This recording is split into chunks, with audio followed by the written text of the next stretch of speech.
Hello. It's been an extremely long time since I've sat here to finish this series that I promised I would finish, I don't know, a million years ago. Last year, maybe even? I don't remember. Do you? So a lot has happened in the time since the last time I was here. A lot has happened since when I started doing this. I just want to finish it to be done with it and get it out of the way, so I stopped thinking about it constantly. But as I said, things have been going on in not necessarily my personal life, but in like my life.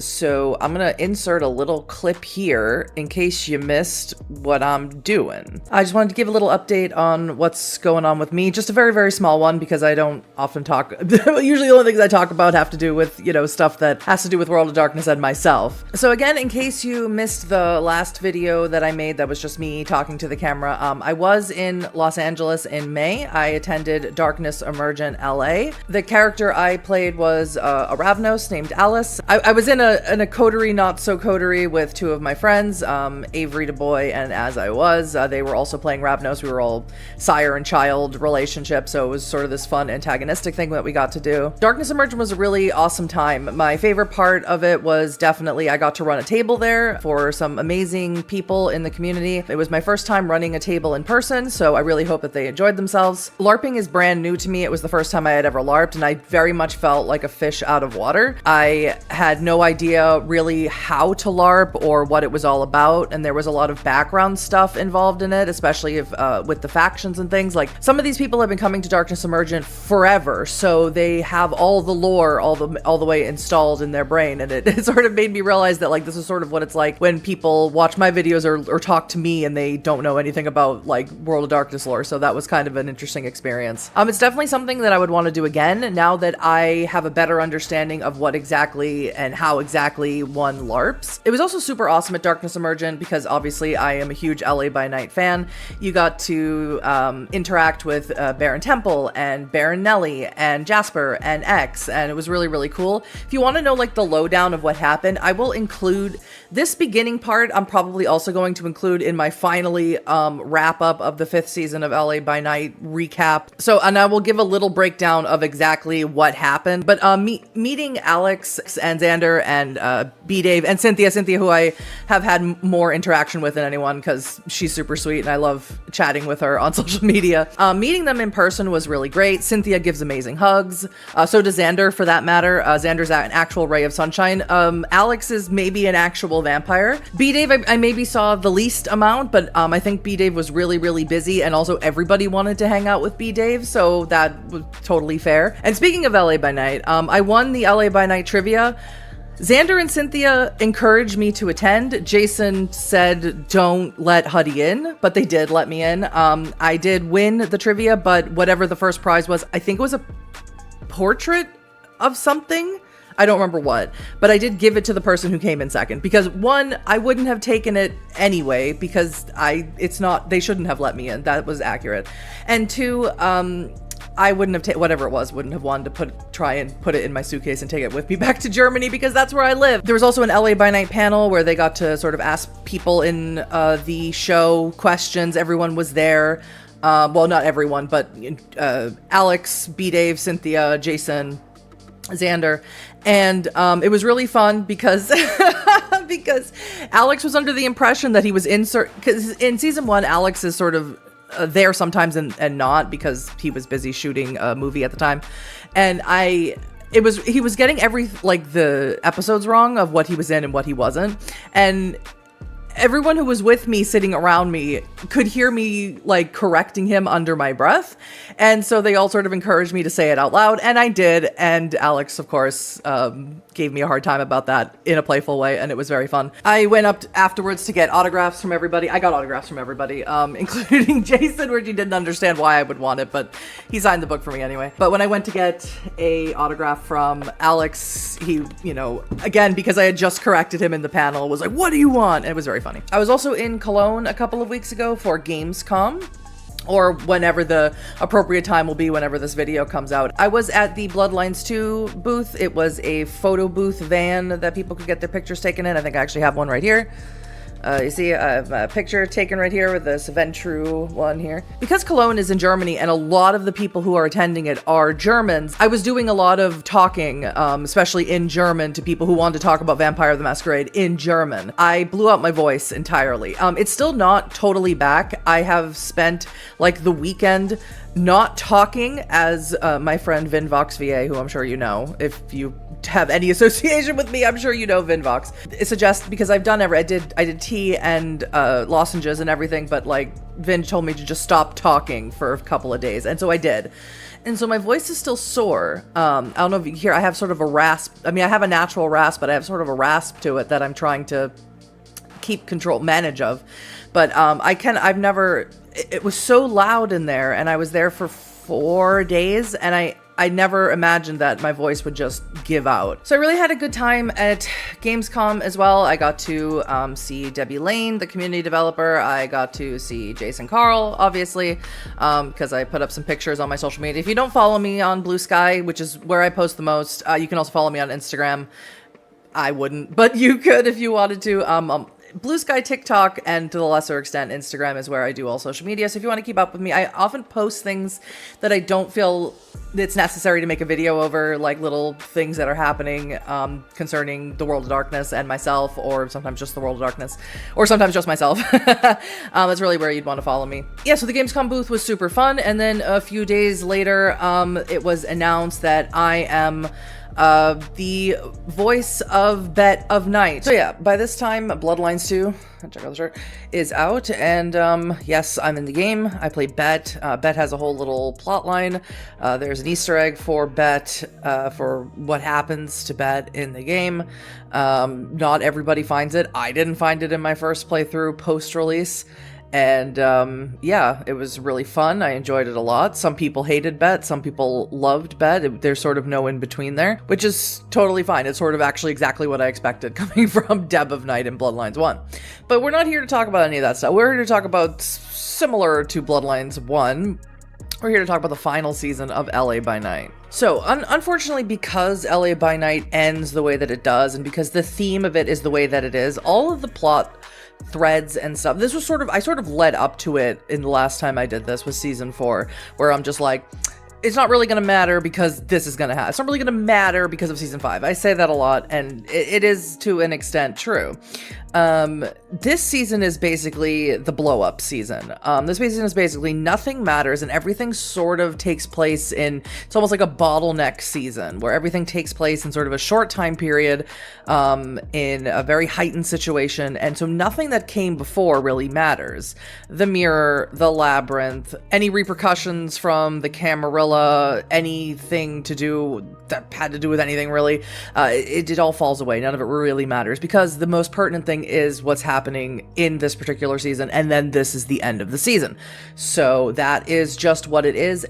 And I'll say this at the forefront, at the time when this season aired, I was super bummed. I wasn't bummed during the season. I thought it was a huge improvement from season 4. I loved it. Of course, bringing in someone like Brendan Lee Mulligan to play Adrian was, of course, an incredibly awesome idea. The ending sort of fell flat for me. Not all of it, but some of it. But before we can get to the ending, we have to start at the beginning. So the first episode is called Tower of Glass.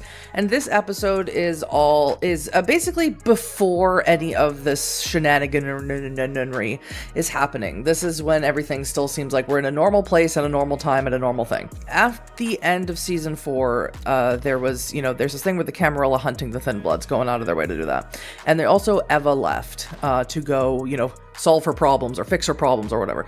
And so her problem fixing apparently is that she is working undercover in the Camarilla, but clearly she is under some sort of compulsion or under some sort of domination. I'm not using like the discipline dominate, but like some sort of magically induced domination, indoctrination to be like more loyal to the Camarilla than she was before. She had probably to do something to prove her loyalty, and it's affecting her. And so she's with Katya, and Katya's like, and we're girlfriends again.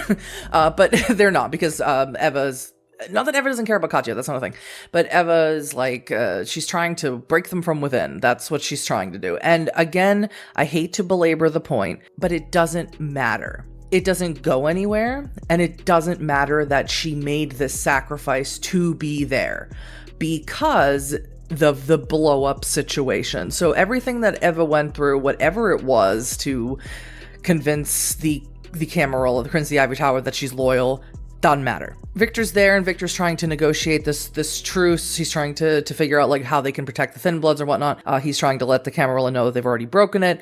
He's trying to venture his way out through there. And of course, Ebe is also there. Suzanne is there. Katya is there. Katya and Eva don't stay though. Katya and Eva go. They want to go fucking check up on what Jasper is doing for some reason. They're not super clear about it. Either the Tremere are watching Archangel or watching Jasper, or probably both, but that's neither here nor there. The main characters here are Ebe, Victor, Suzanne, and Vannevar. And of course, Vannevar is broken from his compulsion. He is no longer under the dementation of Therese Vorman. Vannevar is pissed about that. He had already declared a blood hunt on there. So Victor also, mentions like, hey, that's not great. Like, can you prove it? But of course, Vannevar doesn't need to prove it. He's fucking Prince. And I don't mean to be like blah over their negotiations, but as I mentioned, it's not super important what they're negotiating, because what they're negotiating isn't going to matter, because nothing is really going to be the same after the end of the season, not just because the season ends. So as they're having this discussion, there is an attack by the Second Inquisition. There's lights, there's bombs, there's gunshots, and the Second Inquisition is here, and they have brought the holy fire. Victor jumps out of the window, flipping Vannevar off as he does so, which is amazing. Vannevar apparently goes to like fight or like make a final stand in front of the Second Inquisition head on. Ebe escapes, and Suzanne does escape. We don't get confirmation that Suzanne escapes. We get sort of this confirmation that Suzanne and Vannevar stand against the Second Inquisition together, which seems unlike them, really. But in New York by Night, we get a confirmation that Suzanne did at least survive. Whether she just fell into torpor or not is unconfirmed. Unfortunately, in this firefight, Campbell is killed. Now, if you talk to B. Dave, Campbell was saved. And it's really interesting because I could talk about Darkness Emergent, of the plot line that happened in Darkness Emergent, which involved Campbell was there. I know that because I was there. I'm kidding. I know you know that because if you're already here, you already saw the beginning part. Campbell was there. So although it seems like Campbell died here, I guess we can say that Campbell didn't. Victor saved him. If he was embraced, that's my mistake. I actually did not speak to Campbell at all while I was at Darkness Emergent. I was busy. At the end of that episode, there's a vignette with Brennan Lee Mulligan speaking to Handler. Now, Handler we've seen over a few seasons. He is the SI contact, or the government contact that Greg has, or that has contacted Greg and was trying to use Greg to get to the blank bodies, and Greg was playing both sides of the field. No, I'm kidding. He was, tricking them and sort of leading them under false pretenses to protect Nellie. Brennan is talking, and he says he's come with his Gladius Day, and he is the real deal. And he is the real deal because Adrian is from the book. And that book being the Second Inquisition 5th edition book. I'll put up a screenshot somewhere of Adrian's background in the Second Inquisition book, but really basic rundown is that he was basically, I don't know if he was quite excommunicated. Whatever I put up here will tell me if I'm right or wrong, but he was definitely like removed from all public facing offices of the Catholic Church because he was a PR disaster. He was very outspoken. He was very queer. He had a lot of really serious ideas about actual physical monsters here that were evil. And the church didn't like him preaching that to the masses, right? So, and of course the church and the government, like, although they exist, obviously, the Second Inquisition that exists within those places aren't necessarily mainstream. They're not necessarily known to everyone who works within those organizations. But of course, the Society of Leopold snatched him right up and was like, you're going to be, someone who's going to work with us, and you're going to help us take out the monsters of this planet. And he was like, yeah. So he's going to rain holy fire down on LA. And that's exactly what he does. And that is pretty much the point of season 5. The first 5 episodes I know all take place within a span of an hour from each other. So like first hour, second hour, third hour, blah, blah, blah, blah. So episode 2 will be the second hour. And then the last ones take place also in a very short time period. Maybe the same night or within a night or two of each other. So like in total, outside of the final episode, which is like a sort of mass epilogue, these episodes all take place within like 3 nights or something. Episode 2 is Nellie's episode of what she's doing when the SI attack. She's with Greg and Chelsea, or Daffodil and Lavender, which is their code names because, you know, Toreador, flowers, she likes flowers. Chelsea, of course, being the one that she rescued that was at one time Chaz's school. And she's on a movie set or an advertisement set, something to that nature. And basically it's quite a long lead up until when the SI attack, and you know, they're just talking about basically nothing of consequence. I don't mean to be so critical of the last two seasons of LA by Night. It's just impossible not to be with the amount that I have watched the show back to back to back to back. As much as I love the concept of season 5 and the performances of season 5, there is this weird pacing issue in whereas season 4 was a slowed down pace, a steady slowed down pace, which also wasn't great, throughout.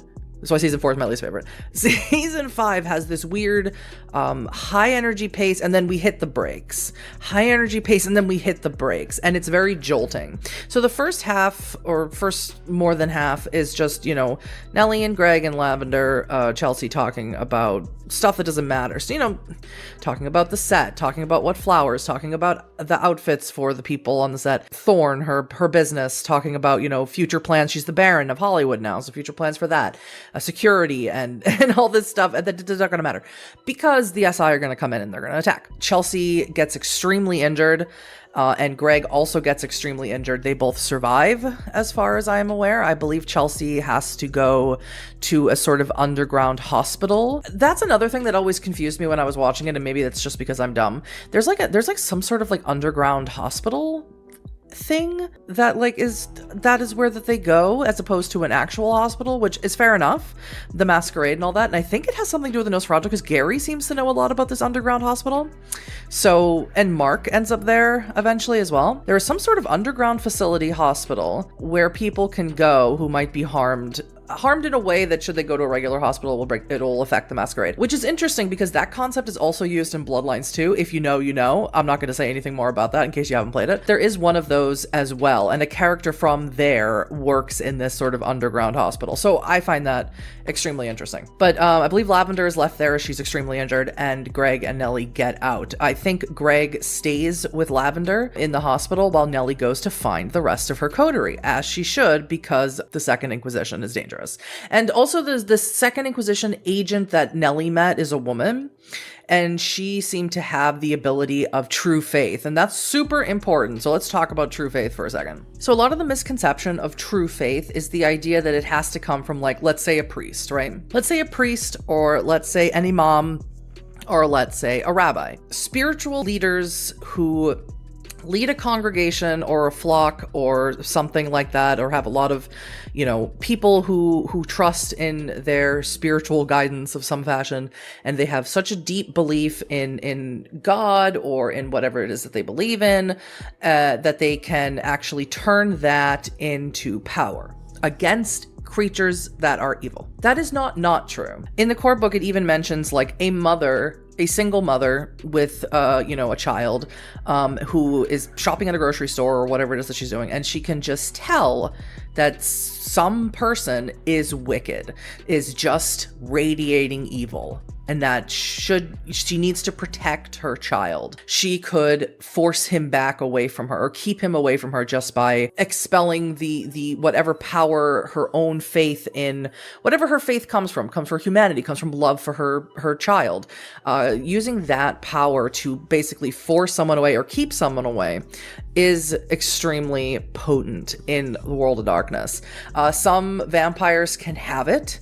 It's very, very rare, but they can or have exhibited it in older lore. It's one of the cooler sort of hedge magic, sort of nebulous magics that exist in the World of Darkness that can't be defined by, like, say, Mage the Ascension. But Nellie experiences that because this person literally forces Nellie to take a step back, and also noting that presence doesn't work. So depending on how high your dots in true faith are, you can become resistant to dominate and presence. And one more, I can't remember what the other one is. It's dominate, presence, and obfuscate, I think is the other one. So the third hour is Katya and Eva going to check up on Jasper and Chloe, or Archangel. They're meeting at an overlook. somewhere near the Hollywood sign, I believe. Could be wrong about that one. You know, Jasper checking up on Chloe, sort of making up for not checking up on her before. She has her ghoul network. She still collects blood to drink in order to sustain her own life, but she doesn't get bonded, because the way ghouling works in 5th edition is you have to drink from the vein. Once the blood is out of the vein and in like a container for a significant amount of time, it has the same effects of like giving you an additional power, whatever the highest power of the person the blood came from has, and extending your life, but there's no compulsion to be loyal. So that is what Chloe is doing. Chloe has a whole network of these ghouls, some of them who are bound to these vampires and not, and that's how she gets a lot of information about what's going on in the city. You know, and good for her. I mean, I have no ill will towards Chloe. I think, you know, emotions were heightened and things were bad, and I think in hindsight, I think at the time you were watching it fresh, you're like, oh, Chloe, awful. But I think she was just a person, and she's just a girl. She's just a person, and she, you know, was in love with someone who lied to her and pretended to be dead, and a lot of horrible things happened, and then suddenly the world of darkness was open to her, and then she was ghouled, and then she was captured by the Second Inquisition.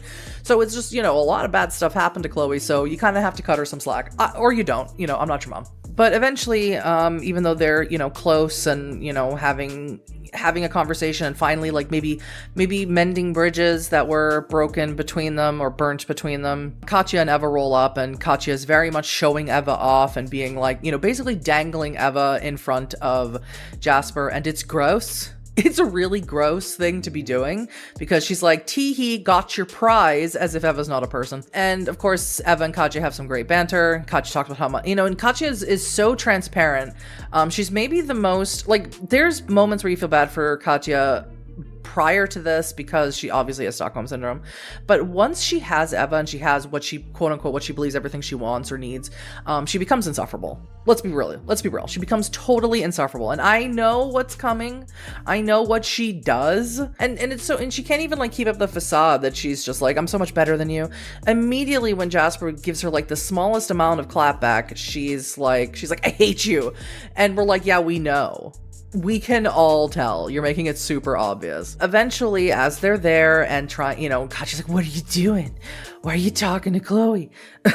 You know, is that his ex-girlfriend? Blah, blah, blah. You know, it's such a nothing burger of an interaction. I mean, it's great for the fans. It's total fan service. It's me, I'm the fan, right?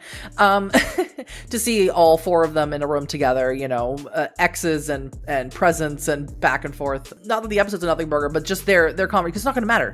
Nothing's gonna matter. That's what I mean when I say Eva did what she did. You know, Eva's got the red eyes now, and she's wearing all red and no white. Whatever she did to have to prove herself to the Tremere and the Camarilla, it's not gonna matter, because she's just gonna leave Katya now. So this red fog starts rolling in, and if you've ever played Vampire the Masquerade Blood Hunt, RIP, the servers are closing very soon as I'm recording this. If I get it out before they close, I don't know, but RIP, Blood Hunt. So this red fog starts rolling in, and it's carrying with it like these screams and this like bellowing and wailing of misery with it, right? And this is directly also from the Second Inquisition book. Now, it's called Velum Sanctuari, which means like holy veil or something of that nature. And I don't know how it's created. I don't think they mention it in the book. And if I'm wrong, again, it'll be up there and you can go, ha ha, Huddy, you're wrong, you're stupid. But what it does is it gives you aggravated damage for any blank bodies exposed to it. It doesn't hurt people who are, even if they're ghouled, if they're mortal, as Chloe will demonstrate, she accidentally gets her leg in it as she's trying to escape, and it doesn't hurt her. And it looks redder and sounds more upsetting, I guess you could say, the lower your humanity is, or the more sinful you are, I suppose, as how the Catholic Church will put it. As if the Catholic Church is a paragon of humanity. I can't. Anyway, so that starts rolling in because the SI are here. And of course, they roll up in cars as well. Get to have one of my favorite interactions, which is Jasper fighting humans. because Alex is so good. Alex is great at combat scenes. Take it as a storyteller, running combat in World of Darkness games is kind of ass. I kind of hate doing it. I mean, I do nothing but run World of Darkness games, have done it nonstop for 5 years. It's kind of ass. I kind of hate it. That's why they have the 3 and out rule, where you do 3 rounds and out, because it gets just wonky as hell. I don't know if there's any way to fix that. I'm not the person to ask how to fix that, but it's no bueno. But for whatever reason, Alex is a delight to watch engage with the combat of World of Darkness. I think it's a very special gift, and I would like to take it and bottle it and sell it. Chloe escapes by stealing Katya's car. Hilarious. She makes a really impossible role of her character knowing nothing prior to this. They made it up at the table that her father was a mechanic. Prior to this, knowing anything about cars, she made a really impossible role and managed to hotwire Katya's car and steal it. And she steals it as well, I believe, with Jasper riding on top of it. Katya also has like Koldunic sorcery that she can attach, but it's not Koldunic sorcery. I'm lying. That's what I would associate it with now in 5th edition, but what she has is sort of old thaumaturgical paths, like the Way of the Elements or something. There's so many paths in the old editions. The Way of the Elements basically allows her to like control like sort of weather patterns and stuff. So she creates a bunch of fog, and in the fog, and although she does that in order to like disorient the SI agents, and so she and Eva can escape, Eva goes in the opposite direction.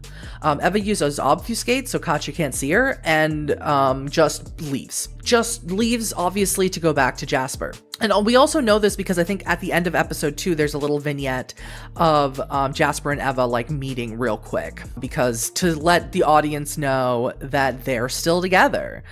They haven't broken up. Nothing's happened there. They're still in love. And this is all like a plot, which is kind of obvious from the outset. From that point forward, Eva is with the coterie. And again, I run actual plays. I understand that things have to be like, sometimes you have to go to your players again, this is how we have to do this because I need you here. And, you know, obviously these are actors, they're under paid contracts. So like, they want to be in episodes and be paid. I understand all of that.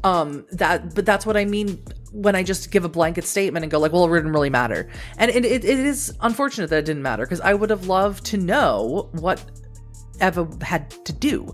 And we don't ever get to, because there's no time to discuss it. And by the time there's time to discuss it, the season is over and the series is over. And so at the very end of that episode of that the vignette that they had at the end of every episode, we see Eleanor. Eleanor is played by Marisha Ray, who we haven't seen since season 1 of LA by Night. It was a mystery whether or not she was embraced. We learned in season 3 that she was embraced, but not by Annabelle, and we never found out by who.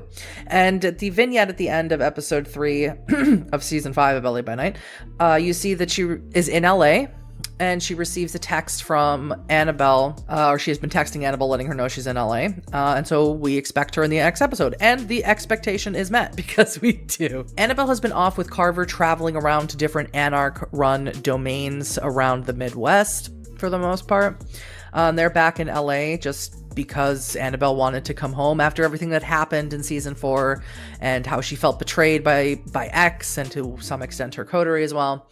She just wanted a break, and now she's ready to come back and see what's going on. And of course, now Eleanor is here. And Eleanor is a gangrel, which means that she was embraced by Ramona. Now, Ramona, as I mentioned before, I mentioned that way back in my season 1 recap, Ramona is a signature character of the gangrel. She's a big deal. She pretends like she's not a big deal, but she's a big deal in the lore. So to have her as a sire is kind of pretty fucking cool. And Marisha plays Eleanor really cool, like a really cool gang. She like to the T plays a gangrel absolutely exactly how I would expect one. It's really fun. It's really great. She has a lot of great powers for someone who is so young. But again, she is the child of Ramona, so she would have a higher blood potency, a lower generation than the average. But they get together, and of course, there's lots of reunion. There's a lot of talking out, you know, Eleanor and Annabelle, like all the problems that they had, Annabelle keeping Eleanor at arm's reach. Annabelle may not have lost humanity mechanically for the embrace of Eleanor, but losing a touchstone is traumatic for vampires. I know, right? Who's gonna think about the vampires? And so Eleanor was just upset about the whole thing, with every right to be upset, because she sent Eleanor off because she like, whoopsies, I didn't make you a ghoul, I had embraced you, that sucks. Let me try again with Mark, my boyfriend, and let me just do it the right way this time, quote unquote, or the better way, quote unquote, not really, and make him a ghoul. Let me do the second trial run with Mark and do it this way. But Eleanor, you stay over there until I'm ready for us to deal with, you know, our relationship. I mean, yeah. Annabelle, again, is one of those people where she gets a lot of flack online, but it's really important to remember that she is just so human, and the mistakes that she makes are so very human. I think that's why it frustrates people. They just don't want to acknowledge that. But anyway, they eventually make up. They kiss and make up, literally. It's great. And Carver has, of course, is like, like the old curmudgeonly dad in the corner. It's fantastic. But of course, this pleasant reunion together does come to an end because they receive a visit from Adrian Claremont, Brendan Lee Mulligan himself. Now, at this point, we've only ever seen him in the vignettes, but now he's here. He's here for all of us to see. Boom, I had to put my hair up because it was just driving me crazy. Adrian joins Carver, Annabelle, and Eleanor, and Carver immediately tries to attack him. Because it's Carver. Of course he does. That true faith that I talked about before, Adrian has all the dots in true faith, obviously, and he uses his cross and burns a cross directly into Carver's forehead, which of course causes Carver to get some aggravated damage from that and to stop trying to attack him. He's the real deal, which is what Carver says after a lot of expletives after getting burned. And he basically gives an offer to Annabelle, not to Carver and not to Eleanor. Annabelle, it's fun because Annabelle tries to be like, well, we're gay. And he's like, congratulations. Well, who cares? Me too. He doesn't say that, but in the book he is. And he says that that his organization has a way to fix vampires if they show high levels of humanity. Annabelle's never killed anyone, for example, which is what he keeps referencing. How he knows that, I don't know. It's never revealed what their sources are of how he would possibly know such a thing. But he says, you've never killed anyone and your humanity is pretty high, and we have ways of he doesn't say bring you back. He doesn't say make you human again. He doesn't say anything like that. But he has ways of quelling her beast so she won't feel that, compulsion to do naughty things is sort of what he implies. And although they agree to go with Adrian decides to betray them, trips right at the finish line, decides to try and betray them, where he wants the girls staked and he wants Carver executed. That's the order that he gives. So obviously his intention is not great. Obviously his intention is to use Annabelle, or I'm not sure. We don't really get to know what his intention is for them, because immediately Eleanor escapes into the crowd. She basically Assassin's Creeds into the crowd, as Marisha says. Carver also escapes. Annabelle pleads with Carver to make sure Eleanor gets out safely, and Carver does acquiesce to that, and Annabelle gets herself staked and taken. So the final fifth hour of this sort of first attack of the Second Inquisition is with X. Therese had a blood hunt called on her by Vannevar, as I already mentioned. As I mentioned the season 4 recap and just a few minutes ago, I think, I don't know, I've been talking for a long time. So because the Vorman sisters have a split personality, let's call it, it's the Malkavian version of DID. It's important to note that it is not real DID. Everything that the Malkavians exhibit is mirrored, but not the actual diagnoses of the real world. That's super important. It's just an interpretation of it.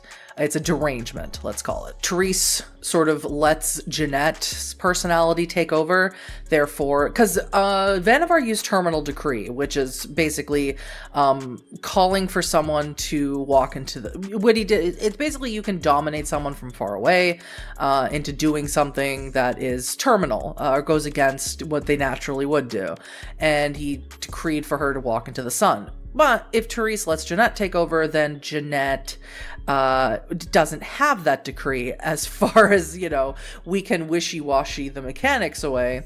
So Jeanette doesn't feel the compulsion to walk into the sun. Maybe as long as Vannevar's around, if Therese came back out, she would. But for now, Jeanette is running Asylum, and she is co-baroning with X because X likes Jeanette and seems to either ignore that they are the same person or doesn't know that. There's never an inclination that X ever gives that he knows that they're the same person. You think maybe he would pick up on it as a fellow Malkavian, but he doesn't. And he seems to be enjoying his life in Santa Monica, in the asylum. They seem to be partying it up every night.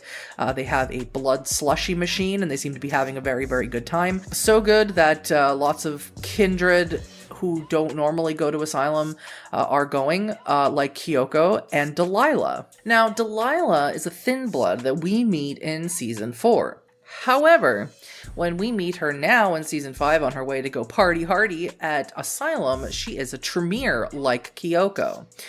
She has diablerized a Tremere and become a Tremere herself, because that's how that works.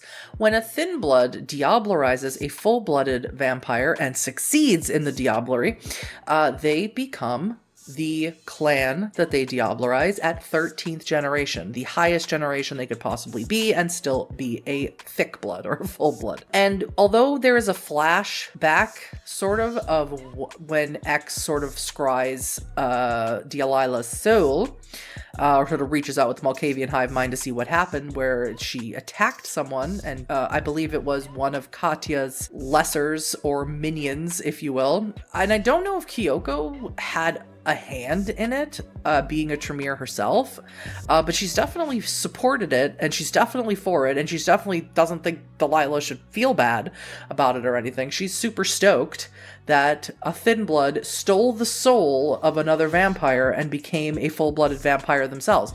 Most vampires would be very freaked out by the idea that thin bloods are capable of such a thing.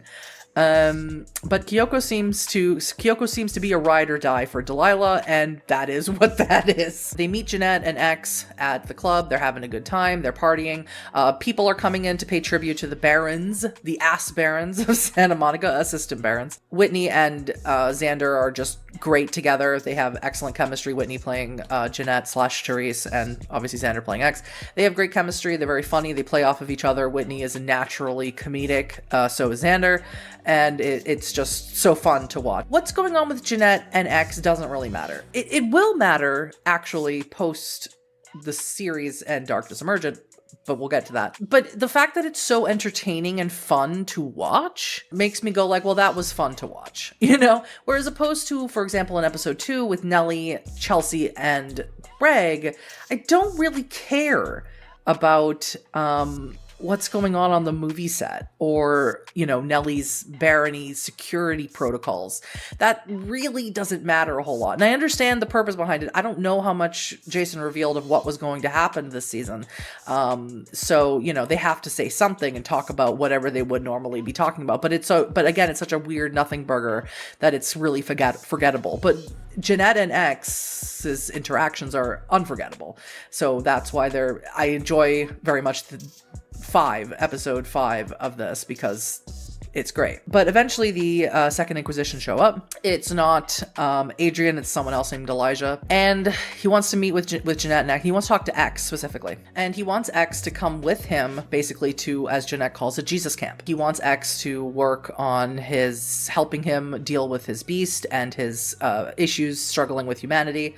Like he was in a really bad state at the end of season 4. We're not really sure how he managed out of that sort of manic state that he was in when Jasper was with him, how he got from that to this.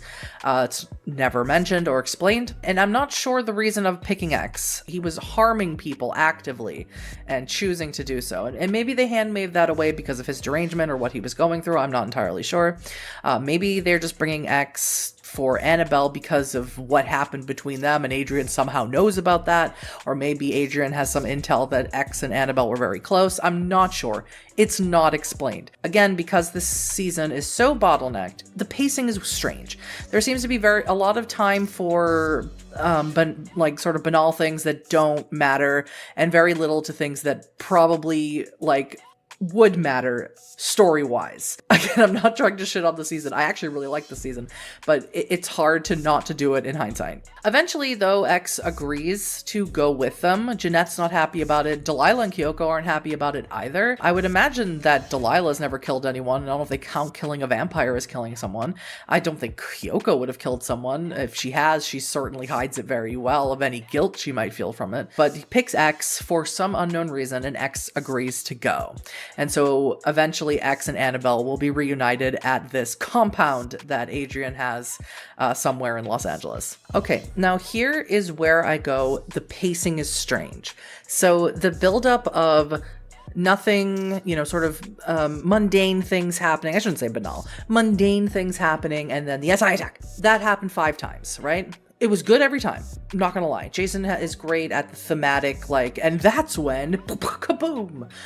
Jason's great at that. And then there's this weird, like, someone pulled the handbrake and we are, skidding to a stop. And it feels very jumpy and strange. So the next 2 episodes, almost the entirety, so the next 1 3/4 of the episodes are nothing but talking episodes. Now, I love a talking episode. I love me a talking episode.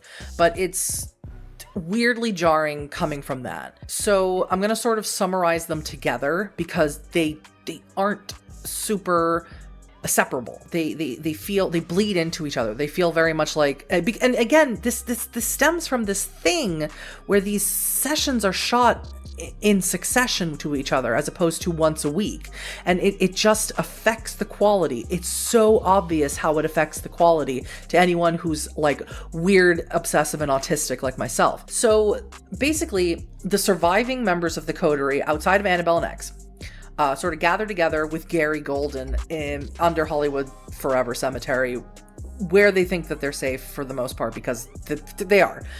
They are safe. The SI don't attack the Hollywood Forever Cemetery. And it seems like a good bet that the Nosferatu would be the safest people to hang with, right? And so they basically, deal with, they talk about all the things that happened to them. They learned that Vannevar and Suzanne very likely have met the final death. They talk about Campbell not being there. They talk about Chelsea being injured. They talk about the red fog. They talk with Gary Gold, and Gary's like, I'm gonna put feelers out on the street and try and figure out where they are, right? And eventually they get a bag saying that Annabelle is at this compound or whatever. There's also a very weird interaction between Mitnick and Victor. Mitnick was one of the people who was super into ShrekNet at the time. If you don't know what ShrekNet is, ShrekNet was the vampire internet. Back when the internet was pretty new and decentralized, vampires used it for all sorts of reasons. The Nosferatu especially used it to keep track of people. Vampires had their own email addresses if you play Bloodlines 1, stuff like that. The internet has only existed as long as the humans have existed, right? There's no vampire who's existed for hundreds of years and is like the best guy at the internet. So eventually, ShrekNet got hacked, and that led to this rising. That's one of the things that led to this rising against Second Inquisition. There's other things, but that's one of them. So Victor had this idea, and it takes in my opinion, it takes up an inordinate amount of time where they're talking about this because it's silly. It's ridiculous. And of course, Jason will let, if B. Dave or Victor wants to be like, I'm going to build ShrekNet again, of course Jason will go along with it because it's great content and it's funny, but that's crazy.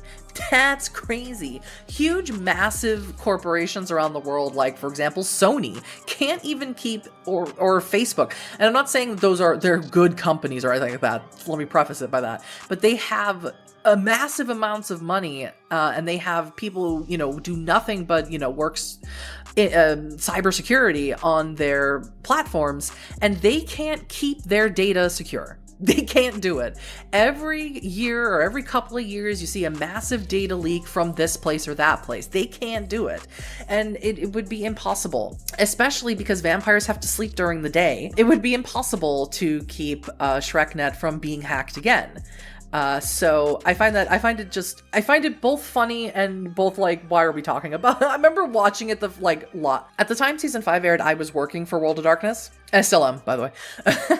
I remember because I had the episodes early, because I made these teasers for the episodes before they would air.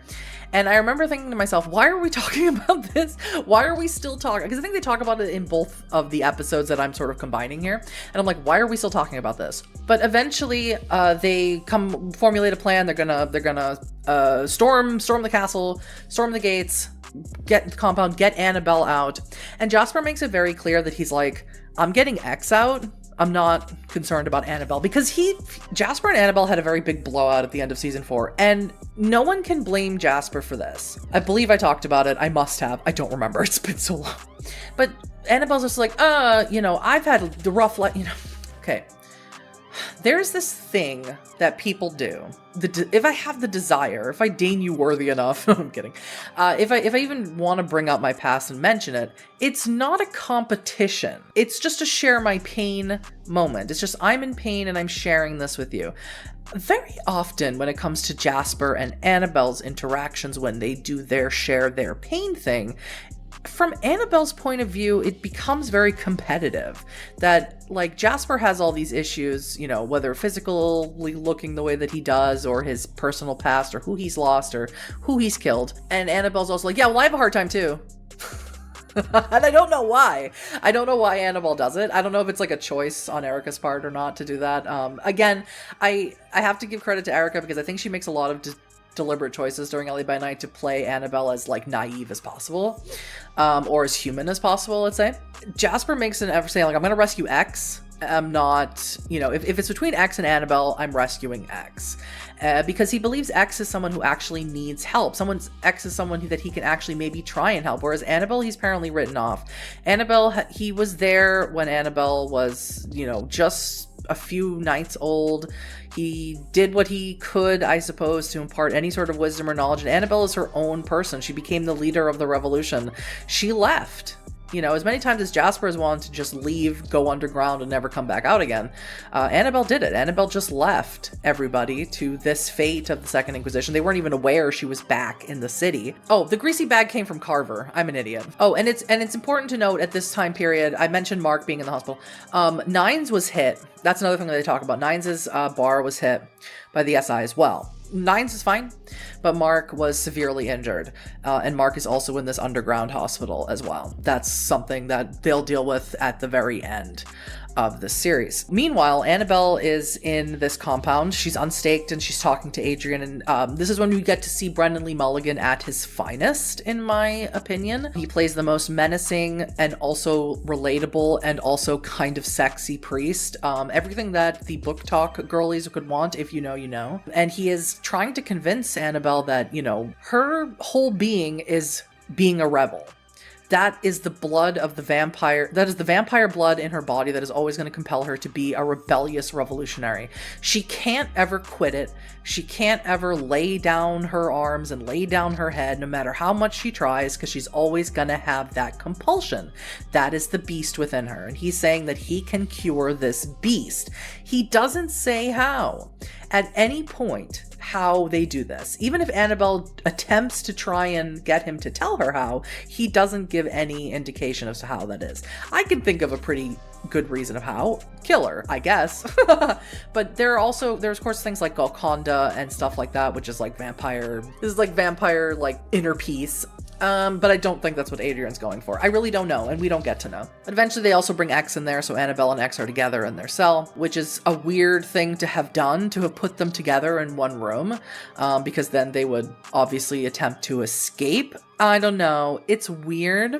And I don't know if Jason planned for them to try and escape, or if he planned for the other coterie to rescue them. I don't know. I should ask. Even though she agreed to go, obviously Adrian betrayed her, so then she's like, I gotta get out of here, obviously because he has ill intentions towards me. X agreed to be there. X put up no fight or no real resistance and agreed to be there, but once Annabelle is like, well, we gotta get out of here, he's like, okay, I guess so.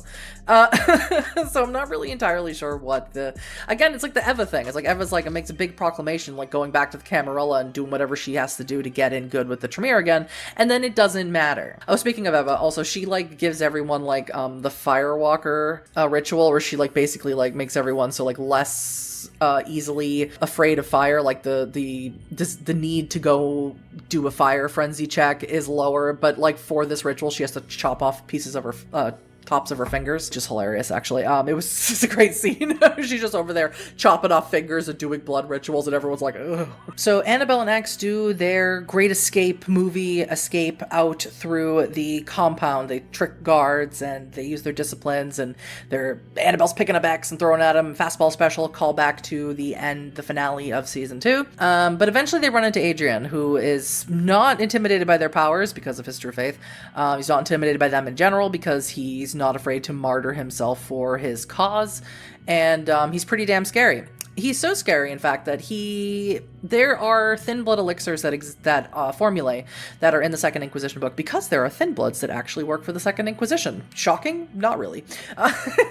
And if you inject yourself with them, it'll have effects on any vampires who feed on you, for example. Mechanically, it doesn't last as long as it does in the show, but X feeds off of Adrian at one point, trying to be a baddie like Annabelle, and it affects him, and he's not able, as far as we know, to drink any blood for a certain amount of time. and affects him very deeply. When he bites into Adrian, tastes like ash, tastes like nothing. It's devoid of anything, and I think it even makes him hungrier. Annabelle tries to get Adrian to just let them go. She tries to be diplomatic. She tries to do this without hurting him, but she rolls really terribly. She rolls a lot of bestial failures, which is interesting because Erica has always rolled genuinely pretty well, on average, throughout 5 seasons. But here she was rolling not great. And so she should have been failing these rolls with bestial failures, but instead bestial failures and messy critical sort of give storyteller great onus to let the beast decide what's going to happen. And they're in a chapel during this final scene, and she pulls a cross down and she impales him with the cross to stop him from pursuing them. All Adrian's talking about, you've never killed a person. You could still be a good person even if you're a vampire.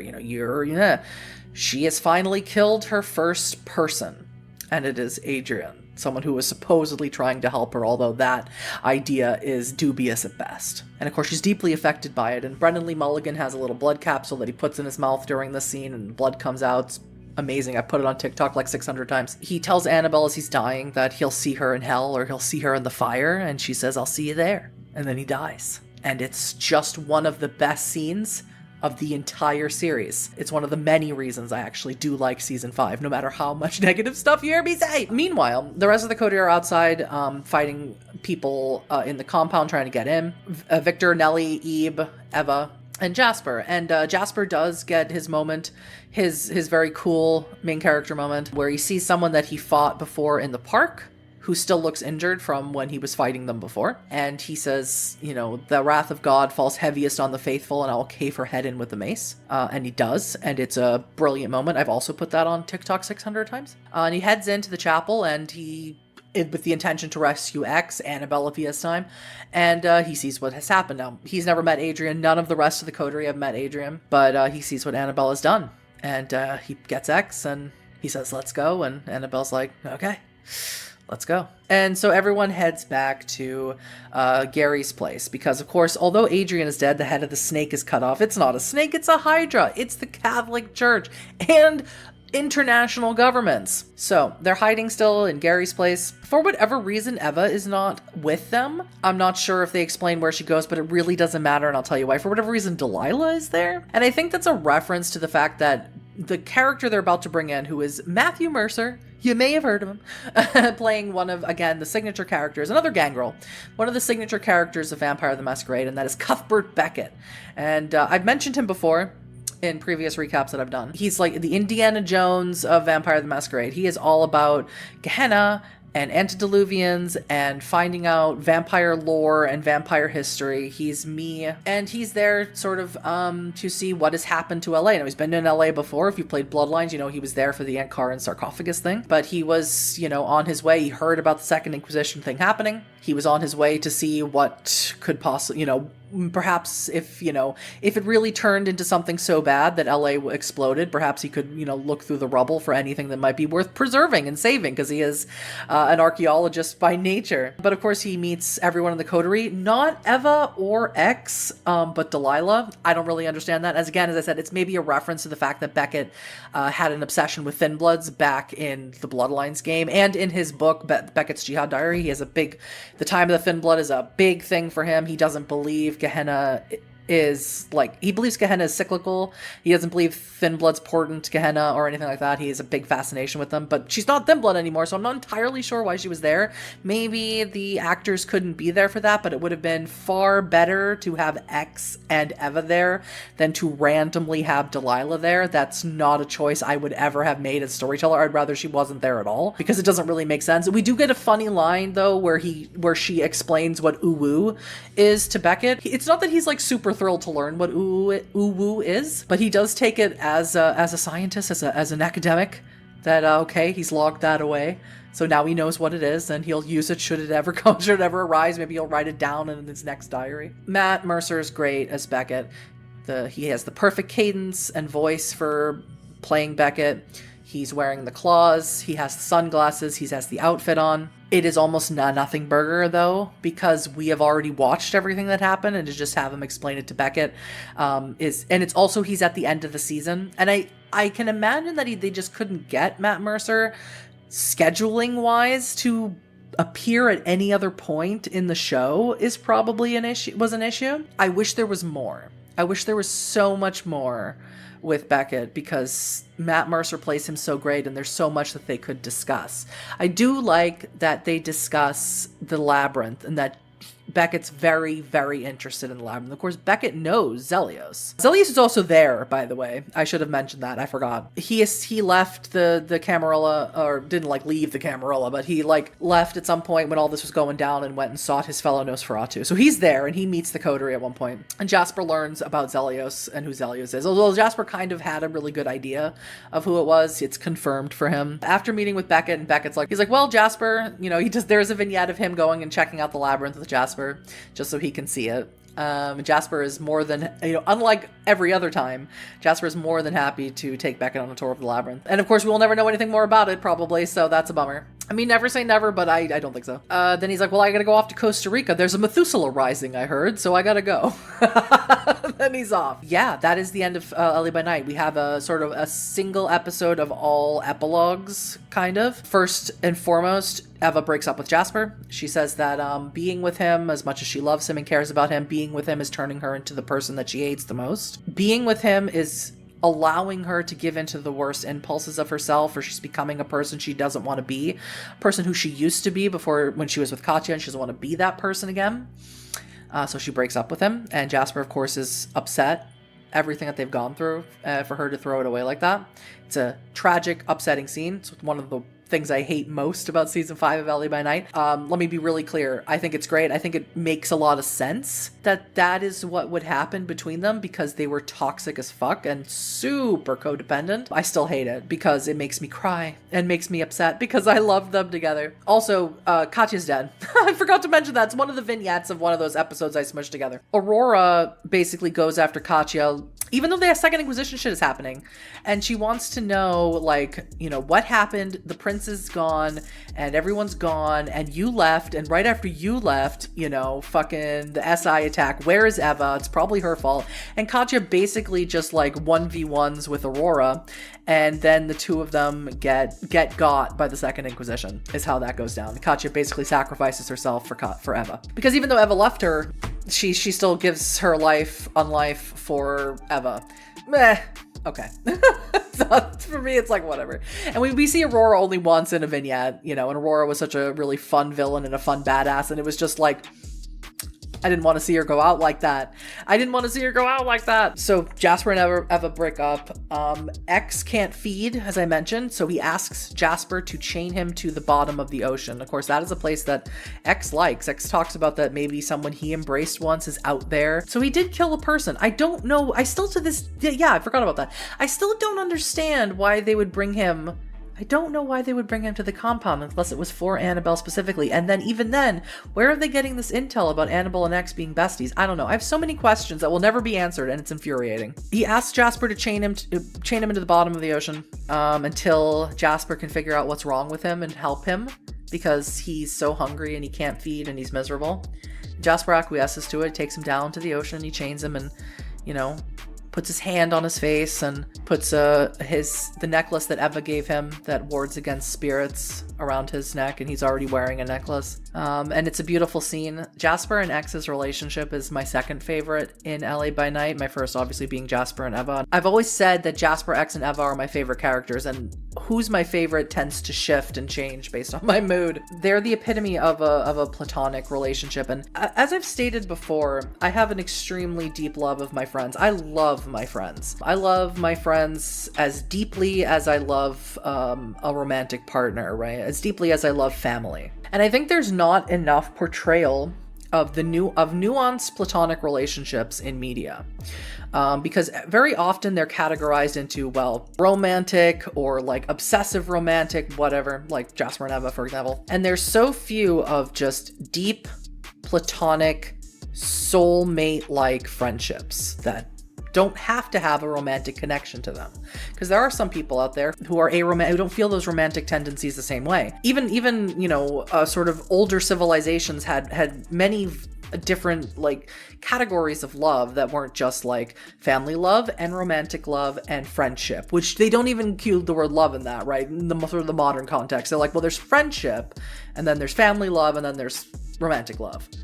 And friendship sort of like is on the bottom of being lesser than those loves, right? Jasper and X's relationship throughout it has shown that they are extremely close, that they care about each other deeply, that they have trauma bonded, and I love it. It's one of my favorite things ever, and I could talk about it forever. I don't mean to, but I kind of am. Annabelle meets with Mark, who is sort of in a coma from his injuries from the last round when the SI attacked there.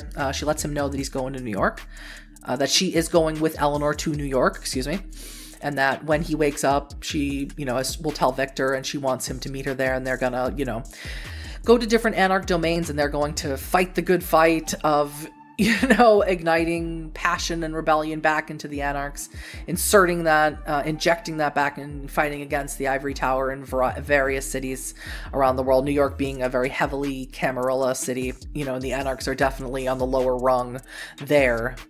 Some cities are different, but New York definitely being one of the ones that needs a lot of support for the Anarchs anyway. And she does let Victor know that, and Victor supports her leaving. Jasper lets Nellie and Victor know that he is no longer wanting to be part of the coterie. Annabelle is leaving. X is under the ocean.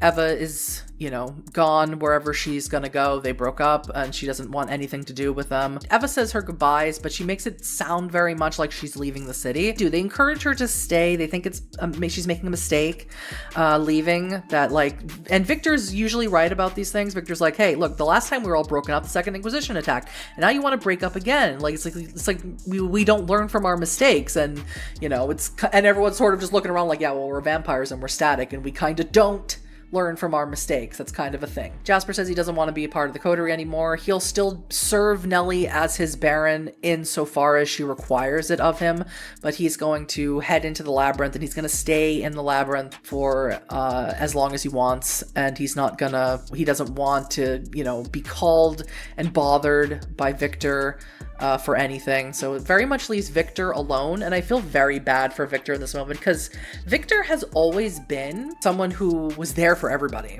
He's not a perfect character. None of them are perfect characters, but if they needed money, if they needed advice, if they needed a place to stay, anything that he could do that was in his realm of control to do it, he would do it.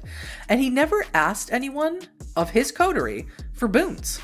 He would just do it because the power of friendship, am I right? Of course, Nellie's still there, but Nellie's her own Baron now. And, two Barons in a coterie is kind of, that's kind of odd, so, and two people don't make a coterie, so it just leaves Baron Victor alone. And I'm like, that's a huge bummer. He is a great guy. He's a great coterie mate. The band breaks up, so to speak, and Jasper heads back underground. And that brings us to the final epilogues which concern Eva. Eva takes out the last of the Tremere that are still here that she's aware of, and that's another one of Katya's minions, and that's a Tremere named Bosch, played by Joey Razul, who, if you've watched New York by Night, he is in that. He plays Ray the Gangrel in the Anarch story, and she basically uses Zeus's fury and sends a bunch of lightning through his body and crisps him and burns him up from the inside, so he dies. So she's basically taken care of kindred that she thinks are dangerous, or what she can do, and then she decides to meet with Agent Handler, gives him a lot of information about kindred. He is, of course, someone who tangentially worked for the Second Inquisition, and she decides that she's going to meet the Sunrise. She basically gives over all this information on people that she might care about. Maybe we don't know what the information is. Maybe it's just information on Strauss and Tremere and stuff like that. Maybe she's just hates every Tremere that ever existed. But that includes people like Kyoko, for example, or Violet Luna, or Hester. People that she tried to help once when Jason was still controlling Eva. And as I said, when Eva was given over, she became very different than how I think he envisioned or imagined her. It's an ending I don't love, and it's left ambiguous. Her handler's there, and he's like, oh, do you want me to get you out of the sun? Maybe I should get you out of the sun. You don't have to burn up. We can work together and you can still be here. And she's like, no, I'm ready to let go. Now, in general, I have no issue with Vampire wanting to let go. I'm unsure of two things. I'm unsure of why Eva wants an audience for it, and I'm unsure of why it's left ambiguous. The epilogues were really, really good up until that point, and it feels like, you ever watch The Sopranos and when it ends in the black screen, it just feels like a very deflated balloon of an ending. It's definitely not the ending that I would have left it on. And that is the end of LA by Night. That's where it ends. It ends in sort of the Sopranos cut to black in the diner, except not in the diner in Griffith Park. And yeah, there is a little bit I can say about Darkness Emergent. I don't know how canon Darkness Emergent is to LA by Night, really. I would imagine it's a little bit canon, but X does get out of the box, or out of the ocean, I should say. He was in a box, and he does become Baron of Santa Monica in his own right. So that's fun. That's super fun for him. Jasper did find a cure for X so that he could feed again. There's other things that happen to Darkness Emergent that have to do with Nines and the Vorman sisters. Basically, they're missing, and that's a whole other can of worms. It's not necessarily relevant to the plot of LA by Night. Those are sort of tangential plots. There was a whole subplot of hunters sort of infiltrating Asylum and The Last Round. So that's sort of what that was, but it's not super relevant to LA by Night's plot. But what is super is that X is the new Baron of Santa Monica, and X is cured of his, as far as we know, anyway, of his issue. That is all of LA by Night. That's everything that I could possibly say about LA by Night. I have been making LA by Night videos for a million years, I'm pretty sure. I don't think there's anything more that I have left to say about it, which is kind of sad in and of itself, because LA by Night is so important to me. It's what brought me into the tabletop. Of course, Bloodlines 1 is what helped me discover World of Darkness. LA by Night is what turned me into a storyteller, of which I have been for the last 5 years. And it's so important to me and so special to me. I wish I could go to every household everywhere of people who speak English and sit them down and make them watch it. And sit there, and while they watch it, I look at them while they watch it. It's maybe one of the best actual play shows that exists on the internet, for the depth of its characters and the intricacies of its plot up until a certain point, unfortunately. And again, I don't blame anyone for this, except for the fact that I guess studios are expensive, and it sucks that they couldn't do it weekly anymore. I wish there was more LA by Night. I wish there was, a new LA by Night, the next generation coming. I wish something like that was coming down the pipeline. It would be the best day of my life. I'd throw a party. I'd be screaming about it everywhere on social media. For the foreseeable future, there's not going to be any more me talking about actual plays, because there aren't any actual plays for me to talk about. Every single day I wake up and I wish there was an actual play that I could an official actual play that I could talk about, I should say.